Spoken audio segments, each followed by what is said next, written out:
नमस्कार, मी दिव्या सांगलीकर आपल्या सगळ्यांचं जस्ट फॉर हार्टच्या युट्यूब चॅनलवर खूप खूप स्वागत करते। हृदयविकाराचा धोका आपण कसा टाळू शकतो आणि त्यासाठी अशा काय काय गोष्टी आपण आपल्या रोजच्या जीवनामध्ये फॉलो केल्या पाहिजेत या अत्यंत महत्त्वाच्या विषयावरती आज आपण बोलणार आहोत। या विषयाशी निगडित तुमच्या काहीही प्रश्न असतील, शंका असतील, खाली कमेंट सेक्शन मध्ये नक्की लिहा आणि ही सगळी माहिती शेवटपर्यंत पहा। तुम्हाला आवडली तर तुमच्या घरातले फॅमिली मेंबर्स आणि तुमचा मित्र परिवार यांच्यापर्यंत ही मोफत माहिती नक्की पोहोचवा। जस्ट फॉर हार्टच्या युट्यूब चॅनलच्या माध्यमातून आम्ही सगळी हेल्थ विषयक किंवा आरोग्य विषयक माहिती जी आहे ती अत्यंत मोफत आणि सोप्या प्रकारे तुमच्यापर्यंत पोहोचवत असतो। आमचा हा जो मोफत उपक्रम आहे हा असाच अविरतपणे चालू राहू द्यायचा असेल तर आम्हाला तुमच्या सपोर्टची खूप गरज आहे। कुठलीही आमची छोटीशी एक यूट्यूबची मेंबरशिप किंवा खालती सपोर्ट बटन दाबून तुम्ही जर का तुमचा सपोर्ट आमच्यापर्यंत पोहोचवलात किंवा तुमचं एक टोकन जे आहे ते आमच्यापर्यंत पोहोचलं तर आम्हाला सुद्धा खूप बरं वाटतं आणि हे जे फ्री काम आहे हे आम्ही अशाच प्रकारे चालू ठेवू शकतो। सो हार्ट डिझिजेस आणि हार्ट अटॅक ह्यासारख्या बऱ्याच गोष्टी आपण कॉमनली रोजच्या जीवनामध्ये ऐकत असतो।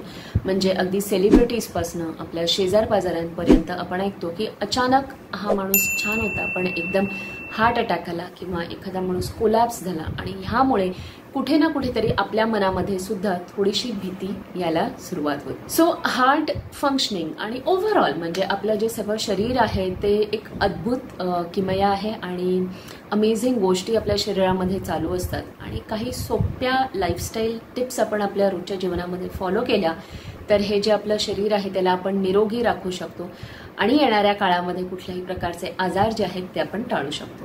सो विशिष्ट प्रकारे हार्ट हेल्थबद्दल बोलायचं झालं किंवा हृदयाच्या आरोग्याबद्दल बोलायचं झालं तर आपल्याला एक 8 ते 10 गोष्टी आपल्या लक्षात ठेवल्या पाहिजेत आणि त्या आपण नियमितपणे पाळल्या पाहिजेत की जेणेकरून आपण आपलं हृदयाचं आरोग्य अगदी उत्तम राखू शकतो। सगळ्यात महत्त्वाची गोष्ट आपल्याला जी करणं आवश्यक आहे ती म्हणजे ब्लड प्रेशर। आपलं ब्लड प्रेशर जे आहे ते नियंत्रणात राहणं अत्यंत आवश्यक आहे। जर का ब्लड प्रेशर वाढत असेल तर हार्ट डिझीजचा जो धोका आहे तो वाढू शकतो। म्हणजे 120/80 किंवा 120 आणि 80 ह्या रेंजमध्ये आपलं बीपी असणं अत्यंत आवश्यक आहे। तुम्ही तुमचं ब्लड प्रेशर घरी रेग्युलरली चेक करता का किंवा तुमच्या घरामध्ये जर का ओल्ड एज किंवा 60 अँड अबाव्ह एज ग्रुपमधले लोक असतील तर ते लोक ब्लड प्रेशर घरी चेक करतात का? खालती कमेंट सेक्शनमध्ये तुम्ही नक्की लिहा। ब्लड प्रेशर नंतर अजून एक महत्त्वाचा पॅरामीटर जो असतो तो म्हणजे आपलं ओव्हरऑल कोलेस्ट्रॉल लेवल्स। आता कोलेस्ट्रॉलमध्ये आपल्या सगळ्यांना माहिती आहे HDL cholesterol, LDL cholesterol. So general एक टोटल कोलेस्ट्रॉलवरती सुद्धा आपण जर का एक नजर ठेवली आणि ते 200 पेक्षा कमी आहे ना ह्याकडे जरी आपण लक्ष ठेवलं तरी सुद्धा आपलं हृदयाचं आरोग्य छान ठेवण्यामध्ये आपल्याला नक्की मदत होते।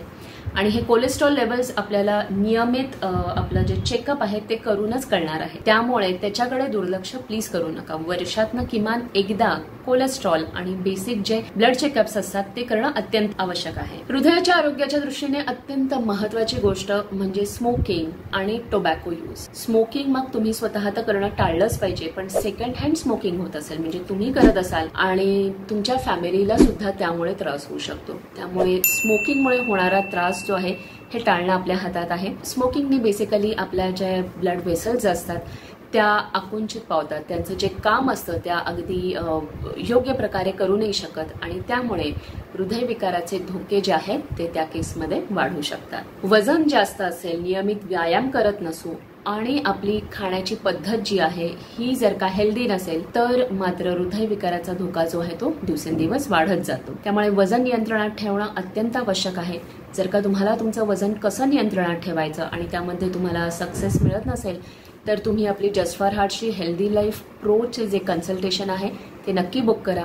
जे तुमचं आत्ताचं हेल्थ काय आहे आणि आत्ताचे तुमचे जे रिपोर्ट्स आहेत त्यानुसार आपण एक ॲक्शन प्लॅन क्रिएट करू शकतो आणि तुम्हाला गायडन्स डिटेलमध्ये मिळू शकतो की तुम्ही तुमचं वजन कसं नियंत्रणात ठेवू शकता, नियमित प्रकारे तुम्ही कसा व्यायाम करू शकता ह्या गोष्टींबद्दल आपण 1-on-1 बेसिसवरती डिस्कस करू शकतो। डायबिटीस असेल म्हणजे जसं मी आता कोलेस्ट्रॉलबद्दल सांगितलं त्यानुसारच जर का मधुमेह असेल तर मधुमेहामध्ये सुद्धा आपली ब्लड शुगर नियंत्रणात ठेवणं आवश्यक आहे।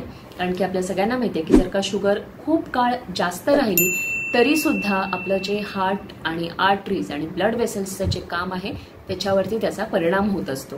त्यामुळे शुगर जर का आपण मेंटेन ठेवली तर नक्कीच आपलं हृदयाचं जे आरोग्य आहे ते सुद्धा छान राहू शकतं. ह्या सगळ्या गोष्टी केल्या पण जर का मानसिक ताणतणाव ह्याच्यावरती नियंत्रण नसेल तरी सुद्धा उपयोग होणार नाही.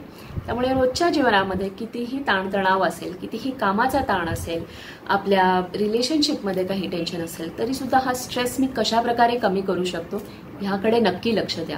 एखादी कला किंवा एखादा व्यायाम प्रकार किंवा एखादा खेळ, वाचन किंवा काहीही तुम्हाला जे आवडतं ते करण्यामध्ये जर का तुम्ही रोज किमान 20 ते 30 मिनिटं गुंतवलीत तर तुम्हाला तुमच्या स्ट्रेस लेवल्स कमी करायला नक्की मदत होते.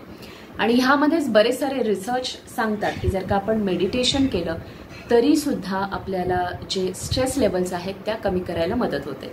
मग मेडिटेशन अगदी 10 मिनिटांपासून तुम्ही रोज 20 मिनिटं 25 मिनिटं केलं तर त्याचा नक्कीच तुम्हाला फायदा होऊ शकतो. आता काही वयोग्रुप किंवा जेंडर्समध्ये म्हणजे आपल्याला तुम्हाला माहिती असेल की जे मेल्स आहेत किंवा पुरुष आहेत त्यांना हृदयविकाराचा धोका जास्त असतो किंवा अशा स्त्रिया ज्यांना मेनोपॉजच्या आसपास आहेत किंवा मेनोपॉज झालेला आहे त्यांना हृदयविकाराचा धोका असतो. त्यामुळे या एज ग्रुपमध्ये वर सांगितलेल्या आधी सांगितलेली जी सगळी माहिती आहे ती तुम्ही फॉलो केली तर हार्ट डिझिजेसची जी रिस्क आहे ती आपण नक्कीच नियंत्रणात ठेवू शकतो.